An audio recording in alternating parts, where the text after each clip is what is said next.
On this episode of the Citizens Academy, we're going to be talking about the municipal government and the organization within it.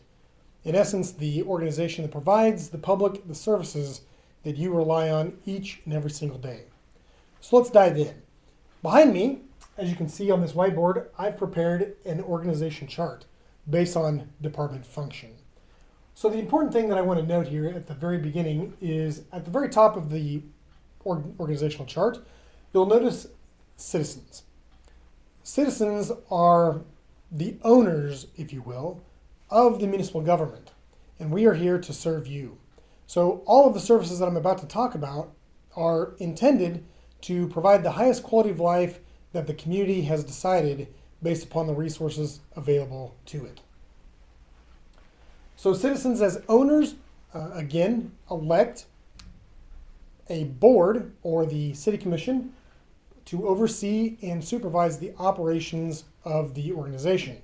And this is done primarily with the hiring of a city manager and allocating or delegating authority to the city manager to ensure that the commission's priorities and objectives are worked on and followed through with in terms of the overall municipal government operation.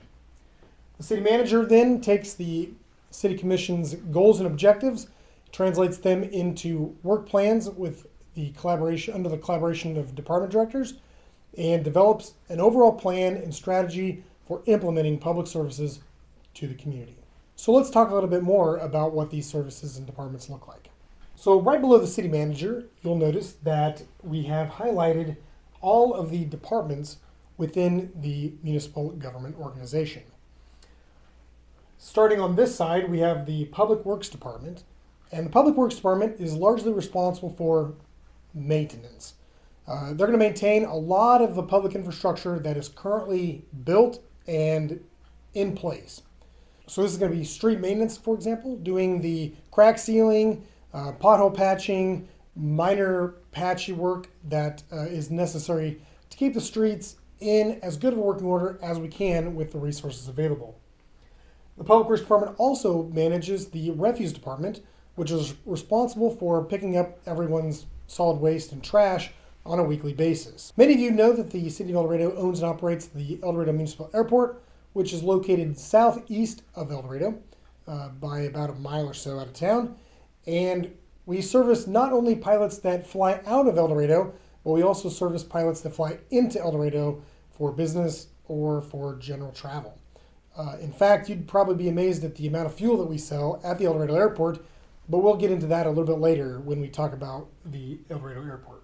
The Public Works Department also maintains the underground stormwater systems and also does some above ground stormwater improvements. What I mean by that? You may see from time to time the street sweeper moving around the community, sweeping the streets.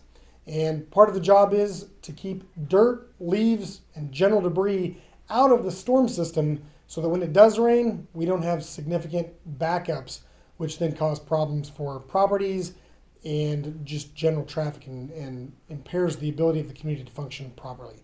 So that's an important function of, again, maintaining our city's infrastructure. The Public Works Department also maintains the city's internal information technology systems, computers, networks, email, things like that. And then finally, the Public Works Department is responsible for managing and supervising the city's fleet to include our new leasing program, as well as making sure that our vehicles are maintained and in good operating condition to make sure that they're on the road and able to serve the community each and every day. Then proceeding to the right, we have the Public Utilities Department, and the Public Utilities Department is charged with primarily two functions, although that's broken up a little bit more than that. But the two primary functions of the Utilities Department is water treatment and sewer treatment.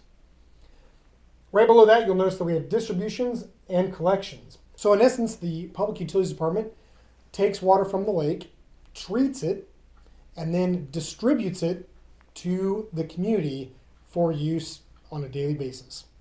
In fact, you may not know this, but the City of El Dorado on an annual basis sells about 3 billion gallons of water, which is quite significant if you think about it. Then, after that water is used by the community. We then collect it back from the sewer, and we treat that only to then discharge it back into the watershed for further use downstream. This is very important because these two functions are critical for any community's well-being. Having quality water and then the ability to treat that water to provide additional water downstream is an important basis for every community and its ability to properly function. Moving again to the right, we have the engineering department. The engineering department provides a lot of internal services to our organization, but it also provides some external services to the public as well. So at the top here, we'll see project management. And what that means is that the engineering department oversees many of the projects that the city does on behalf of its owners, the citizens. These could be large infrastructure projects like water projects or sewer projects, or even our annual mill and overlay program that we do to keep our streets in tip-top condition. These projects are public projects in that they are done on behalf of the public and are ultimately improving or maintaining public infrastructure, which is infrastructure that is owned by the public. The engineering department also manages private projects, and what I mean by that is projects that are needed by a developer to open up new land for residential development. So in other words, a developer will petition the city to construct a street, water, sewer in order to serve a new residential development that the developer is planning to build. The city helps facilitate the infrastructure construction, and then once that's done, the developer then begins building houses and sells those so that we can grow our population. Right below that, we have land use.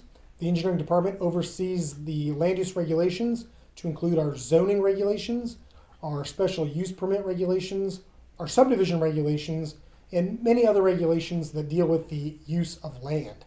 They oversee not only the process, but do a lot of the research that's needed to make sure that things that are coming to our community are good fits for not only the community, but the neighborhood that the development is proposed for. On another note, the engineering department is also responsible for administering other regulations like the floodplain regulations, signage regulations, and historical regulations that may affect properties. So really, land use regulations is any regulation that affects the use of property. And then finally at the bottom, the engineering department is also responsible for inspections, which is largely going to be building inspections to include things like framing and foundations, as well as electrical, plumbing, roofing inspections.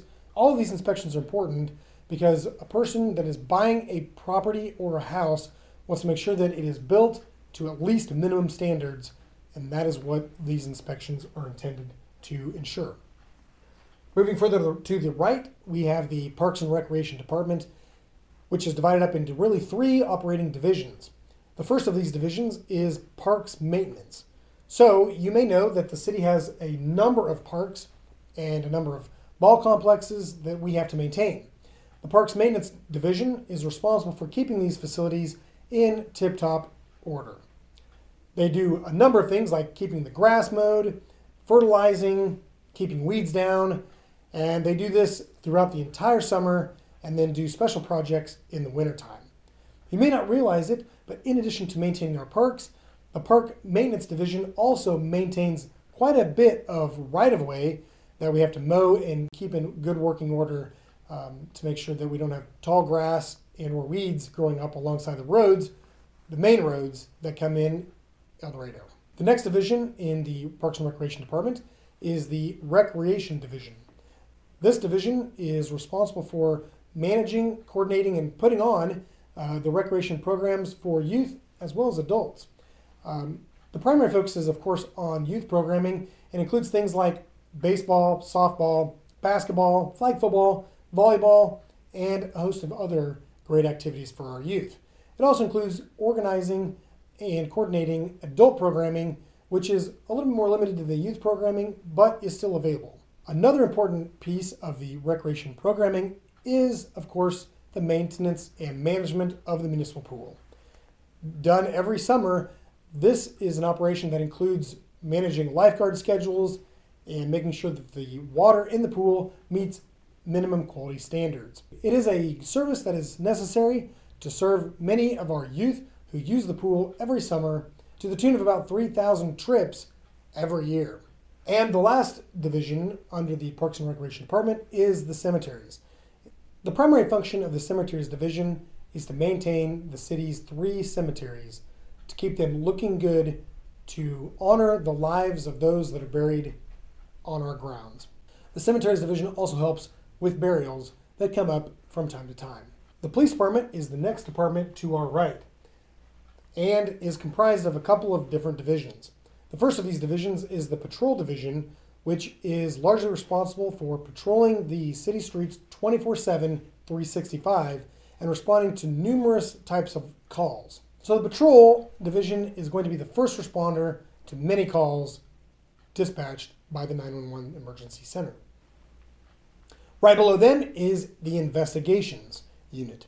And that unit is responsible for investigating crimes that happen within our community. Whether that's crimes against property or crimes against persons, the CID, or Criminal Investigations Division of the El Dorado Police Department, has our community covered. The Criminal Investigations Division is responsible for investigating crimes and then preparing them for prosecution in either the municipal court or the Butler County District Court. You'll also notice that code enforcement is included under the police department, and this is because the code enforcement officer is a certified police officer. The code enforcement officer is responsible for enforcing many of the municipal codes that are currently on the city's books. For example, nuisance violations, tall weeds and grass violations, and even abandoned vehicles. And then finally, the last department to the right, last but of course not least, is the fire department. The fire department doesn't really have specific divisions per se. They do investigate fires to make sure that they're not of a criminal nature, and if they are, they also proceed with that investigation as well. But for the most part, the fire department responds to emergency calls from the 911 dispatch center. These are largely comprised of medical calls, but can include fire calls and other calls that may come from the 911 dispatch. The fire department is always ready to serve our community 24/7, 365, just like the police department. As we've gone through them, there are 6 departments that provide core services to our community. Most of these services, many of us take for granted on a daily basis. And that's actually a good thing, because if we're doing our job, then you don't have to worry about things like the water or the trash or where your wastewater is going. We'll take that from you and deal with it so you don't have to worry about it. Our job is making sure that you don't have to worry about the basic services so that you can worry about all the other things that you need to worry about in your lives. Now, I do want to talk about these 2 things on the side here. I failed to mention the city manager's office, and the city manager's office is largely responsible for many of the internal functions and coordination that is necessary because we have 6 departments. So these things include things like human resources management, fiscal management, which would include budgeting and just general financial management and projecting. It also includes things like public information and getting information out to the community to make sure that our community is well informed about what is going on within the municipal government. And it also includes planning and facilitating events that draw people to our community and that also keep our community engaged and entertained. And finally, the city manager's office is responsible for legal aspects of the municipal government, to include coordinating legal advice, court cases, enforcement procedures, and things like that. And of course, the city manager works with the city commission to make sure the public services meet community standards and are also working to facilitate the goals and priorities that the city commission has identified. Now, over on this side of the chart, you'll notice that there are 3 entities in a cloud. Now, the first thing I will say about that is that these 3 entities are by no means exclusive. These entities represent organizations within our community that interact with the city on a regular basis to provide services and to help provide a quality of life for our entire community. The fact of the matter is that city services, or rather services that are expected by the citizens, cannot entirely be provided by city departments. Sometimes we have to look outside of the municipal organization to find partners to work with to provide these services to our community. And examples of these include El Dorado Inc., who helps facilitate the city's economic development program, as well as the Chamber of Commerce and Main Street, who both actively work to create events and facilitate commerce within and throughout our community. If it wasn't for these three entities and many more that are not listed on this board, the city would not be as successful as it is in providing quality services to its public on a daily basis. So that's basically it for a real brief overview of the municipal government and its organizations. What we're going to do in the future is we're going to dive more in depth in each of these departments and provide you with a better understanding of what each of these departments do and how it may affect your life. Those will be in future episodes coming up on the Citizens Academy. We'll see you then.